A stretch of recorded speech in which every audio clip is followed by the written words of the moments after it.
It's football season. Are you ready to eat some chili? Because I definitely am. Okay, I'm not going to lie to you. I'm not a football fan really. But what I am is somebody who loves chili. And I think that there's like a misconception that if you have IBS, you can't eat it because you can't eat beans. Well, let me tell you something. You can put a bunch of other stuff in it beside beans. It doesn't just have to be that. So, I love the Patriots. I'm from New England.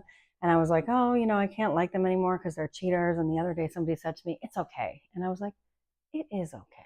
We've got chili powder. I have light and dark. It doesn't matter. I'm going to put beans in here, but I'm going to talk to you about all the other things that you can put in that aren't beans, that it'll still be really good. And I'm also putting ground beef in here that I already browned because it's not cute. It makes a mess and it's loud. So black beans and kidney beans, because that's how we have diversity in our gut, lots of different foods. And then we've got crushed tomatoes. I like chencho. I think that they're the best. They're so tasty. Fresh bay leaves. Why not? Why wouldn't we use fresh bay leaves? And an onion, jalapenos, also optional. Bell peppers, also optional. I think that's pretty much it. Okay, so this is the root side of the onion, and this is the top of the onion. This is where the green onion would grow out of. So we cut this part, we leave the root intact, and then we make a claw, and we cut that onion right down the center there. Okay. So when we're chopping an onion, we always want to go down and across 2 different ways so that it comes apart in this beautiful little pre-made thing. Very easy to do. Onion, it's like in chili powder, there's onion powder and garlic powder. So if you're super sensitive to that kind of stuff, I recommend an enzyme like FODzyme. FODzyme is the only one really. FODzyme or FODMate.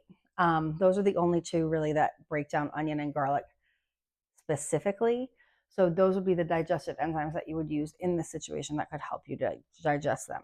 So I've got this side of the onion, so I'm going to go this way with the knife, and I'm also going to go this way with the knife, and then I'm going to go this way with the knife, okay? All right, so first I just kind of go down the center, and what this does is it makes little small cubes. It's kind of like a little science experiment. So you think you can't eat chili. Well, like I said, try an enzyme. Something else that's hard to digest, of course, is beans, and that's because their shell is something that's really, really thick in cellulose and those plant starches, plant fibers. And cellulose is requires an enzyme to help break it down. There's also some other components of like the shell of the bean that we need help. Oh, and see how it just so nicely turns into onion. That we really need some help digesting, and that's kind of what gives us that gas too. So Beano is another option, but it's called alpha galactidase. You can get it in the Target anti-gas because you're having some farts after you eat beans. Join the club. Now, anytime we start eating beans, and this is a phenomenon that I didn't always know about, we're always going to have gas because our body doesn't really realize what to do with them, and they have quite a bit of fiber in them, and most Americans don't eat very much fiber. So you're not going to be able to digest them right away because you're overloading almost your system, like you're really hitting your system hard with fiber. And so, like, how often are you going to eat the amount of beans that are in chili, like when you eat chili? Not very often, probably, especially if you're a regular American. So I just want to make sure that you know that they're, like I said, Beano, the Target anti-gas, all of those help to break down the beans. But you can also start small. So you could put, like, I have 2 cans of beans in here. How many ounces are these cans? 15.5 ounces. So that's like 30 ounces of beans.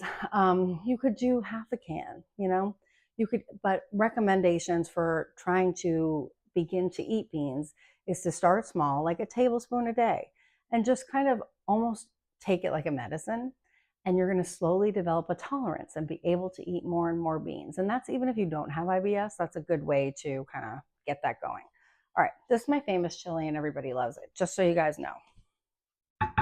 So I'm turning on my pan, but I'm turning it on medium low because I don't want it to be scorching hot when I add this onion. And then I'm just going to cut up this pepper. These are from the farmer's market. Normally you would just use a green pepper, but I'm trying to use what I got. Okay. So something else you could put in here is lentils. You could use lentils instead of meat. You could use lentils instead of beans. So those are two options for you. And then something else that you could do would be to use chicken breast, either ground chicken or ground turkey in place of ground beef, which is what I'm using. Or you could use chicken breast, cube it up, brown it just like I browned this ground beef, and then make the exact same thing. And I'll put all of those in the recipe. I'm actually developing the recipe while we are doing this right now. So, because I do it with my heart. Okay, so I'm gonna add these to my pan. Salt and pepper. And this is not very hot, so I'm gonna kind of mess with it a little bit. Salt, pepper. You always kind of want to use more salt and pepper than you think you need. Always, pretty much. All right, so I'm just gonna let this until I hear it. So that's really all the prep you have to do. I did brown the ground beef, which again, if you're using an alternate, that's fine. And I also rinsed and drained the canned beans. You can use dried beans that you soaked overnight and then boiled, but you've got to use more water in the recipe because the dried beans soak up a lot of the liquid, which is why I don't use them in this recipe. I normally do use them a lot, but not for chili. Another thing is that I don't like to use the canned liquid because I think it contributes to more of those GI symptoms, and it does mess with the sodium content of the dish and makes it a little weird. I don't like the canned flavor. I think it's better if I just rinse it off. So those are the other two prep steps, and I'll meet you over there. So you can see here how this is simmering away. These onions have turned clear. We're looking good. So we've developed a lot of that flavor, and that's what I'm really looking for.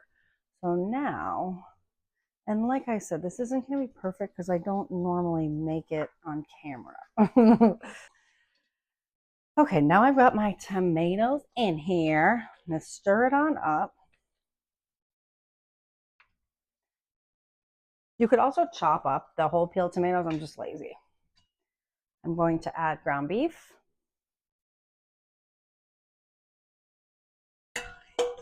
I am going to add 2 cups of water. We're going to start with 1 cup actually. I'm going to add 1 cup of water. Turn it up. Cranker. Something you can add to this dish beside legumes like beans would be a quinoa. Quinoa is an awesome grain. It has protein in it. It's delicious. And, you know, you could also do rice. You could do a blend of quinoa and rice, but there's an endless amount of options. And I don't want you to forget that because options are what make our lives a little more interesting and a little more fun. So this doesn't look very good right now, right? So I'm probably going to add the rest of that can of tomatoes. And, oh, okay. This is 1/4 cup of chili powder. The chili powder thickens it, and it also gives it flavor. Okay. Those look exactly the same, right? Maybe it's just in my mind. Maybe it's in my mind. Okay, I'm trying to do this very nicely and beautifully, but you can see how this makes it more like a chili color. There's a big hunk of seasoning in there. Amazing. Okay, so I do want there to be more liquid in here, number one, because we're going to add more stuff. We're adding beans, we're adding all kinds of amazing stuff, jalapenos, but also because I really want this to be delicious. So I'm just going to, and some people like big chunks of tomato in there, which you can certainly do. There's one. Now, as we speak, remember, cooking is about having fun. So if it's perfect all the time, then it's going to be stressful and it's not going to be very fun. So we're going to call that 1/2 cup of chili powder, don't you think? So that's in there. Now this is getting closer to boiling. I'm going to add my black beans and my kidney beans, dark red or light red kidney beans, it doesn't matter.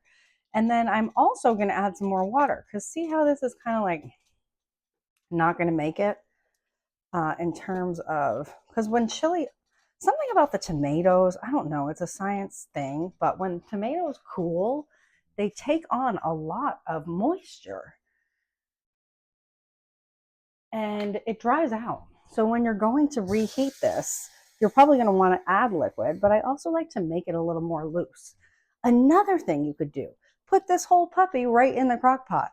Just make sure that you brown the beef before, put it on low before you leave for work, and that's that. Definitely let me know if you do that. All right, so that was another half cup of water. The way that this looks in the pan is going to depend on how big your pan is, how wide your pan is, how many beans you put in it, if you're using something else.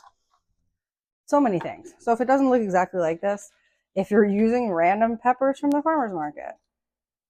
All right, we're going to put 5 fresh bay leaves in there. And then we're going to put more salt. Because starch eats salt, so all those beans are going to soak up that salt. Obviously, if you have high blood pressure, that would maybe not be something that you would want to do.